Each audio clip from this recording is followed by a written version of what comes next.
This is Valley News Live at noon.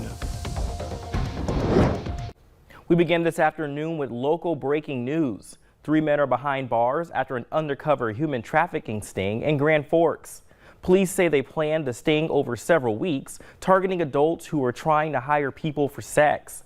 Police arrested 37-year-old Gawei Lee, 48-year-old Jason Odson, and 58-year-old Kevin Kilgore at a Grand Forks hotel last night. They haven't been formally charged, but are being held in a Class B misdemeanor of hiring an individual to engage in sexual activity. Well, the rain continues to come down in much of the valley, and it's going to stick around. There is a first alert weather day scheduled for tomorrow. So let's check in with meteorologist Lisa Green. Lisa, it's finally Friday. It is finally Friday, and we're still dealing with some rain here, which is good. It's great for the system. I know we've been asking for it, and it's really going to help green things up a little bit more in some areas, especially because we've gotten several days of it.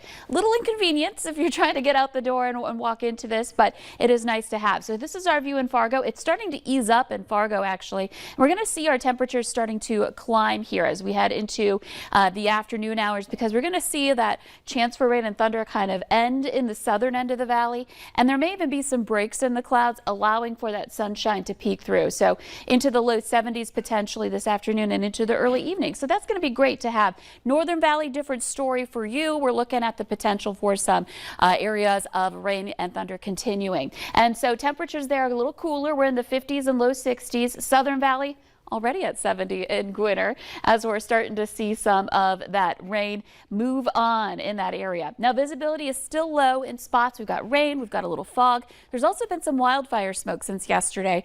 We're working on clearing that out and hopefully getting some better conditions. Here's that radar. You can see the rain lifting northward here and moving into the northern valley. The thunderstorm activity right over Crookston right now along Highway 2, back over toward Grafton as well, and more areas of rain and thunder in Marshall County and back over toward Red Lake. So this is all moving northward, also Monoman County as well, and will continue to affect these areas. Quieter in the Southern Valley heading into tonight. So details all coming up in just a couple of minutes. We'll take a look at that first alert weather day for Saturday too, all in just a little bit. Sounds good, Lisa. Thank you.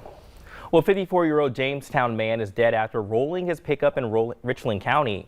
It happened around 10 last night, just north of Morton on County Road 1. State troopers say the driver missed a curve, entered the ditch, vaulted over a field approach, and rolled. The man died at the scene. A 61-year-old Lisbon, North Dakota woman is seriously injured after being hit by a pickup in the Southern Valley. The North Dakota Highway Patrol says a pickup driver was southbound from Lisbon on Highway 32 just before 10 last night when he spotted the woman standing in the driving lane. Troopers say the driver hit the brakes and tried to swerve, but ended up hitting her. The victim was airlifted to a FARGO hospital. Charges against the driver are under investigation. Neither he nor a girl in his pickup were hurt. A FARGO man is accused of killing a fellow inmate at a Wisconsin jail in what authorities called a vicious, unprovoked attack. 31-year-old George Telford faces murder and assault charges for the August 17th death of a 23-year-old man. The local sheriff says surveillance video shows Telford stepping into the victim's cell and attacking him. The man was kicked 28 times in the head, but stopped moving after the third foot strike. President Biden is promising to retaliate against the terrorists responsible for the bombing outside the Kabul airport. The attack killed 13 U.S. service members and scores more of Afghan civilians trying to flee the Taliban. Evacuation flights continue today as the U.S. sticks to a withdrawal deadline just 5 days away. Republicans have called on President Biden to extend that withdrawal deadline. Well, consumer spending slowed in July while inflation over the last 12 months grew at the fastest pace in 3 decades. The Commerce Department says consumer spending slowed last month to a modest increase of 0.3%. That's down sharply from the 1.1% jump in June. Meanwhile, consumer prices for the year rose at a pace not seen since January of 1991.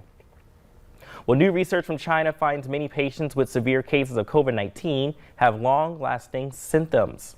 The study tracked over 1,200 residents of Wuhan who were hospitalized with COVID at the very beginning of the pandemic. 1 year later, most patients had recovered and returned to work, but about half had at least one ongoing symptom, like muscle weakness or fatigue.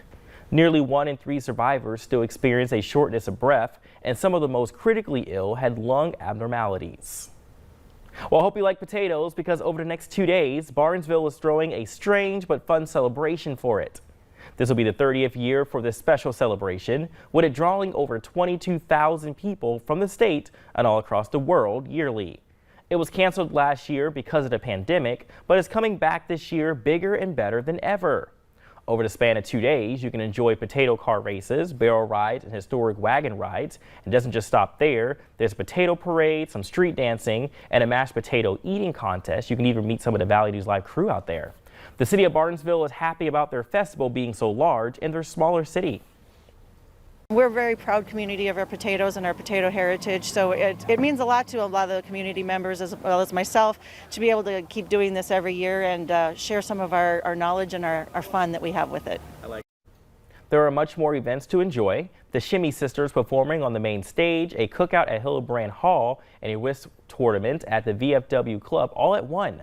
Matt Donner will join the main stage at 3 with historic wagon rides behind City Hall at 4. The full list of events can be found at valleynewslive.com.